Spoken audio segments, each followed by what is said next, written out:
Welcome to the Deep Dive.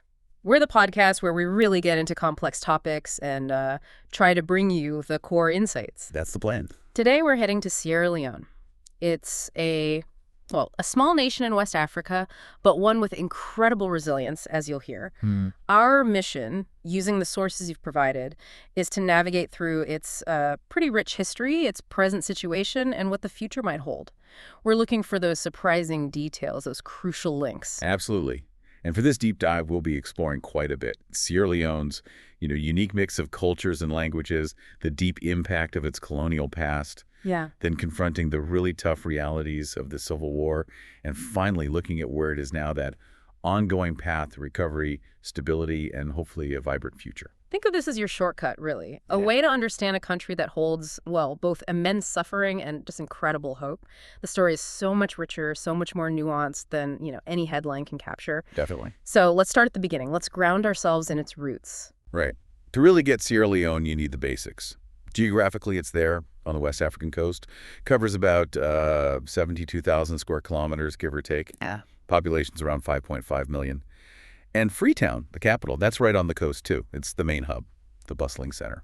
And one thing that just jumps out from the sources is the language situation. It's fascinating, isn't it? It really is. You've got English as the official language, but then Creole, this English-based Creole, is spoken by, up to 95% of people. It's the universal lingua franca. Pretty much everyone understands it, yeah. But then you also have major local languages like Temne, Mende, Limba. How did this all come about, this linguistic mix? Well, it really reflects the history. It's incredibly diverse. Before Europeans showed up, the land was home to numerous indigenous groups. You had the Karanko, Lemba, Kono, Fula, Mende, all settling in different areas. Right. The Temne, for example, they're thought to have settled near where Freetown is now, way back maybe the 14th century. Yeah. And they're still the largest ethnic group today. So each group brought its own language, its own culture. Exactly, creating this rich blend over centuries. And these societies, before colonialism, they weren't simple by any means. The sources talk about sophisticated structures, chiefdoms. What was daily life like? What were the sort of unwritten rules? Well, the economy was mainly agricultural. Right. Rice, yams, cassava, those are staples. Plus cash crops like coffee, ginger, palm oil. Okay. Communal hunting and fishing were also vital. And there's this fascinating detail in the sources. Yeah. About drums. Drums used to announce a good catch from fishing. They actually became symbols of wealth. Wow, really? Drums? Yeah. Tells you something, doesn't it? Wealth wasn't just about having stuff. It was about, providing for the community that connection to nature's bounty. That's a really interesting insight. So connecting that, how were these societies structured then, beyond just the economy? Oh, they were highly organized. You had these autonomous chiefdoms led by paramount chiefs and their councils. Right. These councils often had, 4 parts. The chief, men from the ruling family, free men, and commoners. Yeah. So pretty broad representation for the time. And wasn't there something about the lineage? Yes, often matrilineal. That means lineage was traced through the mother's side. A husband, interestingly, had no automatic right to his children's property or line. Quite distinct. And these weren't isolated little groups, were they? They were trading. Absolutely. Flourishing trade networks. Local markets were connected to coastal ports like Bonth and Freetown. They'd exchange local goods, rock salt, cotton, ivory, for European items like cloth, gunpowder, weapons. It was already a well-established system. Which brings us, unfortunately, to a much darker chapter starting to unfold. Indeed. That very trade network, sadly, is what integrated Sierra Leone into the pivotal triangular trade from the 16th to 18th centuries. Right. And the coastal slave trade really took hold in the 17th century. It just fundamentally changed everything for the region. Okay, so that sets the stage for the British involvement. Initially, wasn't Sierra Leone seen as, too difficult? The climate, the geography? Yeah, it was seen as a deterrent at first. But then the British realized the hinterland was packed with resources. Palm oil, especially, but other things too. Resources they wanted. Exactly. And this realization fits into a bigger shift in British policy. After they abolished the slave trade, that was 1807, they moved towards this imperial trade model. What does that mean exactly, imperial trade? Well, instead of just extracting people, colonies like Sierra Leone were meant to supply raw materials back to Britain and also serve as markets for British manufactured goods. Okay. So it wasn't about ending exploitation just changing the type of exploitation from people to resources. You could certainly see it that way. It was a fundamental shift in the economic relationship. And Freetown's founding is directly tied to this new vision. Right. Freetown started in 1787, wasn't it? Yes. Initially as a settlement for loyal freed slaves, or re-captives as the British term them, coming from the Americas. Later, Maroons from Jamaica joined them. A place for freedom, that was the idea. On paper, yes, a noble concept. Yeah. But the reality, the early history of that settlement, it was incredibly tough. Tough seems like an understatement based on the sources. What kind of struggles did they face? Oh, immense ones. It really speaks to their resilience. They've faced constant harassment from neighboring groups, and then just devastating natural disasters. A huge hurricane in 1818, a bad storm in 1819, a fire in 1820, weirdly intense monsoon storms in 22 and 24. Wow. Plus disease outbreaks. Tuberculosis hit in 1793, smallpox in 1794. It was relentless. Their determination just to survive and build something is remarkable. And the British role in this, the Sierra Leone company supported them, right? Established Freetown as a colonial base. Yes, the company played a key role initially, and the British set up Freetown as this colonial center. They ruled the coast directly. But not the interior. In the hinterland, it was more indirect rule, working through the existing chiefs. But this created a sort of split. How so? Well, Freetown saw progress in terms of Western education and opportunities. It became this center of influence.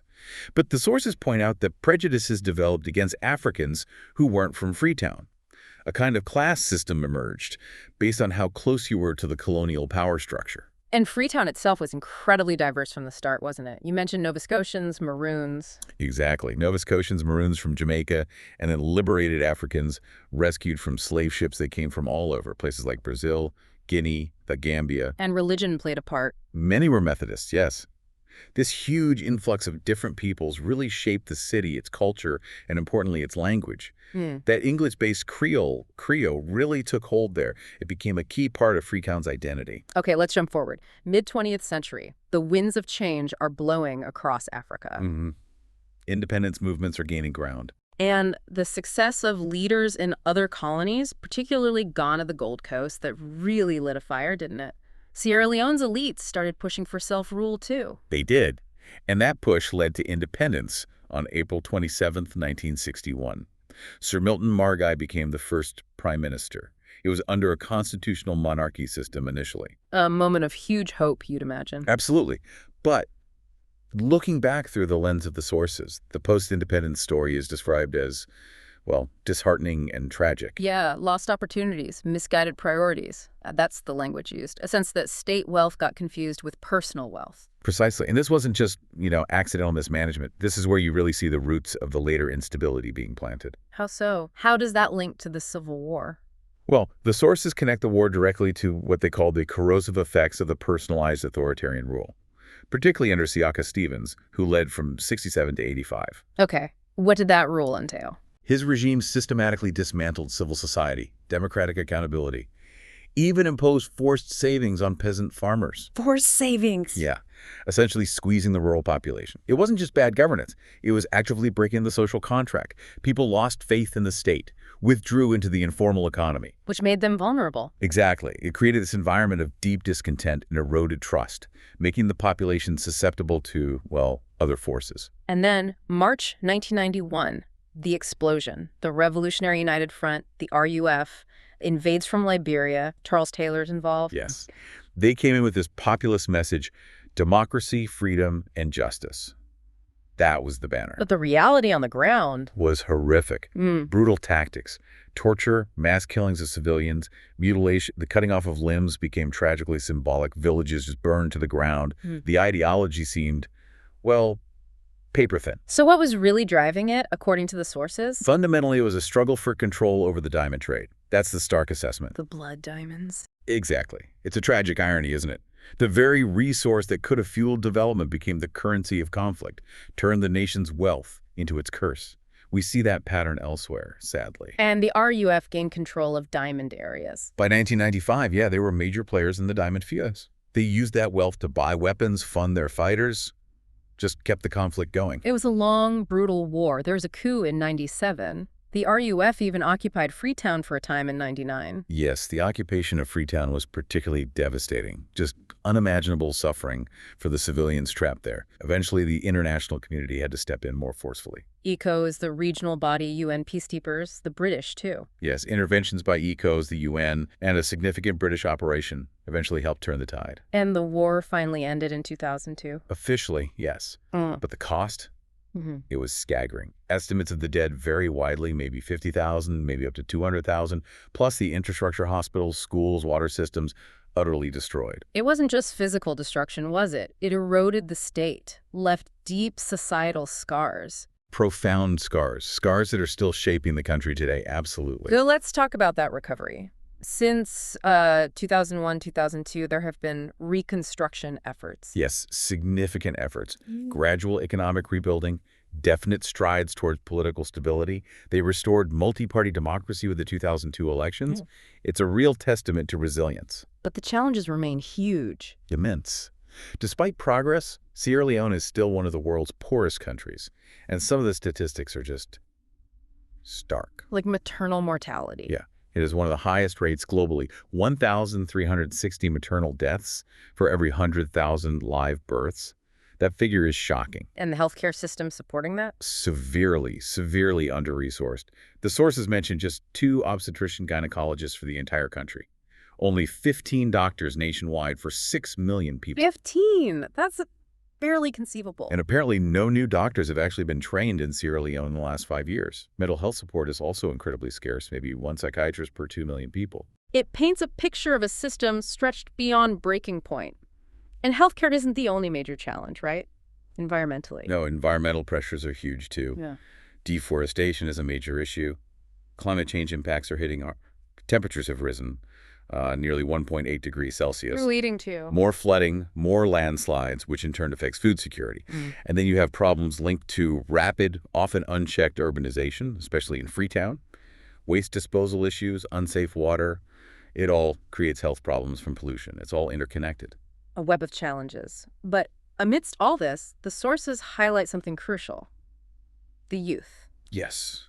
Despite high unemployment, around 13%, and sometimes facing these negative stereotypes, maybe being portrayed as violent, the youth are repeatedly called the country's greatest asset. So there's a need to engage them? Definitely. A real push for innovative ways to get young people involved in national development. Agriculture is often mentioned as a key area for harnessing their potential. And it's not just about fixing problems, is it? It's also about celebrating the culture that endured through everything. Absolutely. Sierra Leone has this incredibly vibrant cultural heritage. You see it in the languages, obviously. You hear it in the music, traditional forms like ballads and work songs, but also modern stuff, reggae, hip-hop. And festivals. Yeah, elaborate dry season festivals, like the big market festival that features masks, dance, traditional ceremonies. These aren't just parties. They embody social order, history, community identity. That's powerful. And didn't the sources mention using arts for practical purposes too? Yes, really innovative uses, using music and performance to get health messages across in rural areas where literacy might be low. It shows this amazing link between creative expression and public health. Culture as a tool, not just entertainment. That's a fantastic point. Now, one last layer of complexity mentioned is inter-ethnic dynamics. Things like historical rivalries, say, between the Mende and Temne. How does that still play out today? It does add another layer, you're right. These historical dynamics, while maybe not always front and center in daily life for everyone, can sometimes bubble up, maybe in political discussions or debates about resource allocation. It's just a reminder that building a unified nation is always an ongoing, complex process. Their history, like any nation's, is multifaceted, and it keeps evolving. Well, you have just taken a truly deep dive into Sierra Leone. It's a country whose story really shows how history, politics, natural resources, and just profound human resilience all weave together. It's so interconnected. From that vibrant pre-colonial time through the complexities of British rule, the absolute devastation of the Civil War, and now this ongoing journey of reconstruction. You see the threads connecting it all. And what really stands out, I think, isn't just the scale of the challenges they faced and still face, but that enduring spirit, the richness of the culture, the power of the languages like Creole, and that sheer determination to build a better future against really daunting odds. So as we finish up this deep dive, here's something to think about. What does Sierra Leone's story tell us, maybe universally, about the human capacity to rebuild, to find strength in who you are and your cultural identity, and to keep seeking justice and progress even when dealing with these incredibly deep historical wounds? What lessons can we maybe draw from their ongoing struggle for stability, for well-being, that might resonate with challenges that societies are facing all over the world today?